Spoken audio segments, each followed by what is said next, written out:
Oui, merci, monsieur le maire. Écoutez, je voterai pour cette délibération, même si elle doit susciter de notre part un certain nombre de réflexions. Donc la ville va mettre en place 1000 places en parking relais aux portes de Paris. Le coût du parking modéré sera de 75 € par mois. Remarquez que c'est quand même une sacrée somme quand vous devez évidemment en plus payer votre passe Navigo. Donc ces parkings seront délégués en délégation de service public et seront donc disponibles pour des personnes qui font quotidiennement le trajet. Donc la condition, c'est que la personne ait un pass Navigo en cours de validité. Je pense que c'est à la fois une bonne mesure, puisque concrètement, cela permet de réduire le nombre de voitures qui ont circulé dans Paris, tout en offrant une solution acceptable et sans que ce soit totalement exorbitant pour des personnes qui vont venir de banlieue et travailler à Paris, qui n'ont pas forcément un accès facile au transport en commun depuis leur domicile. Cette mesure va être amplifiée et poursuivie, puisque 1000 places, c'est quand même assez peu au vu du nombre de voitures qui circulent dans Paris. Première série de questions sur la localisation de ces parkings relais. Les parkings sont concentrés dans la délibération dans le 12e, 13e, 14e, 16e et 17e arrondissement. Pourquoi n'y a-t-il aucun parking dans le nord-est parisien? Est-ce qu'il y a des raisons particulières à cela? Est-ce qu'il est prévu d'y remédier à l'avenir?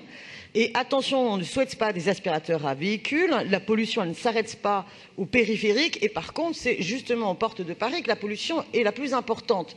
Donc c'est bien en amont que ces parkings devraient être installés pour essayer de réduire la concentration de pollution autour des portes de Paris, où généralement, en plus, ce sont les femmes et les hommes aux revenus plus faibles qui résident aux portes de Paris, où il y a surtout donc du logement social, des quartiers populaires.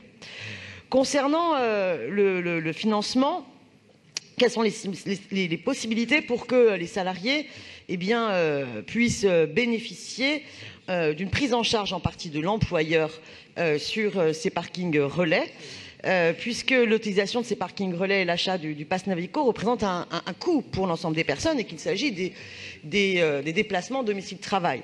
Prenons d'ailleurs conscience que le vrai problème de la pollution à Paris est dû à l'augmentation sans cesse des distances domicile-travail du fait de notre urbanisation totalement libérale, où par la spéculation immobilière, on chasse toujours plus loin celles et ceux qui ont le moins de revenus, et que le problème, il est bien cela, et que pour l'instant, notre urbanisation n'y répond absolument pas, puisque d'ailleurs, on l'a dit hier dans plusieurs interventions, Paris en fait chasse nombre de familles, nombre de Parisiennes et de Parisiens du fait de l'explosion de ses loyers et de son foncier. Autre remarque, il faut surtout développer le covoiturage qui semble bien plus pertinent et qui permet le plus de réduire les voitures. Et dernière chose, pourquoi déléguer ces parkings en délégation de service public? J'aimerais vraiment qu'on étudie le coût de l'entretien de ces places, quel est le coût de ces parkings, parce que comme vous le savez, je ne cesse de le redire ici, quand vous avez à Paris la moitié des parkings municipaux qui sont gérés par Indigo ex-Vinci Park, ils se font 40 millions de bénéfices nets dans la poche par an. Voilà, donc pourquoi? Quel est l'intérêt que nous avons au niveau des parkings à permettre à des entreprises privées de s'enrichir sur le dos des usagers? Il me semble qu'au contraire, nous devrions faire en sorte que ces parkings soient en régie directe. Je vous remercie.